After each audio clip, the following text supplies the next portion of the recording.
Hey everybody, this is Mountain Girl in the craft room today. Ooh, ah. Okay, so I have a project for you that I want to show you that I think is actually really cool, really easy, and really fun. You know the signs that you see around that have a saying, they're like black with words in them and the words are different color, like, you know, build a bridge and get over it and stuff like that. So anyway, I'm going to show you how to make those today because it's really fun. And you only need a few supplies, and a lot of stuff you probably already have at home. So what you need is some leftover paint from your house. Yep, leftover paint. I've got like a kind of a darky tan color, kind of a coffee with creamer color. And you need some canvas. I bought like a pack of 3 at Joann Fabrics for like $8-10 bucks. Very cheap. It's like a 16 by 20. That's the size I want. You can make them any size. You can even use a lid of a shoebox if you really wanted to save, or just like some press board, anything. You don't have to use canvas. I just wanted to use canvas. And the other paint you're going to need is, of course, the black. I've got this nice, it's backwards. Sorry.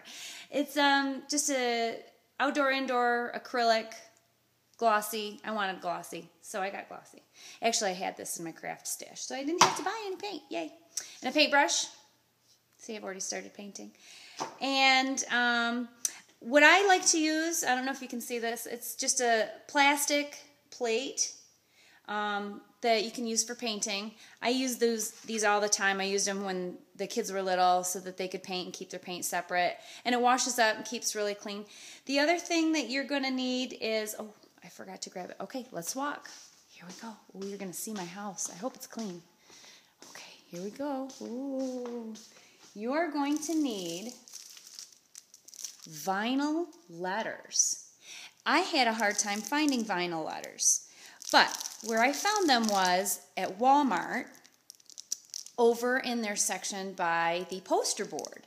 That's where I found them. You can also use the adhesive vinyl letters like you would find for mailboxes and things like that. You can use those too, but these stick a lot harder. They're harder to peel off than the acrylic, artistic, crafty stickers. But these stickers work great and they peel off. You can probably reuse them too, so that's what you do. Okay, so first step is I took a dry paintbrush and I dipped it in my house paint and then kind of dapped it off on my plastic plate, and I painted my canvas. Now there's speckles on it now because I'm kind of treating it. See, now I didn't paint it solid. I left some streakiness. And after I had it all painted, I kind of dry brushed over it again so that it wasn't completely covered. See, you can see it's kind of streaky, and that's how I wanted it. Of course, you can make it any way you want. And then my next step that I've been doing is I'm putting the black, here, let me see the black speckles. I'm putting that on it just to kind of give it a, not necessarily rustic, but an unfinished look. So what I did was I squirted my acrylic paint onto my tray, and then I also filled one of the reservoirs with just a little bit of water. And then I dabbed the dry paintbrush in the black, just like the edge. And then I dabbed the edge into the water and kind of dapped it off a little bit in the third section, the dry section. Then I tested it on my newspaper, or my ripped paper bag. I tested it on that first to make sure it was going to spatter like I wanted it, and it was testing well, so I went ahead and spattered my whole canvas. So now what I'm going to do, and I will show you this after I get the step done, I'm going to put my letters and my saying on the canvas with my poster letters. There's my timer. Okay, so once you put your letters on, then you can go ahead and paint your black, solid black, all over the entire thing. Let it dry, and then very carefully, you will peel your letters off. Voila, you'll have a finished product. So, once I get the letters set, I will show you how it looks. Okay, so here is my finished product. Did you mean to do that?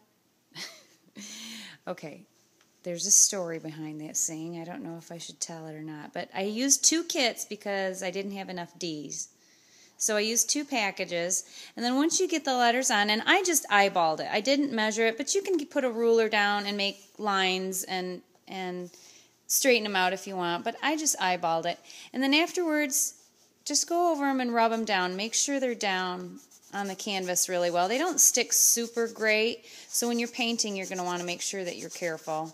But just rub them, make sure there's no edges lifted up or anything like that. Okay?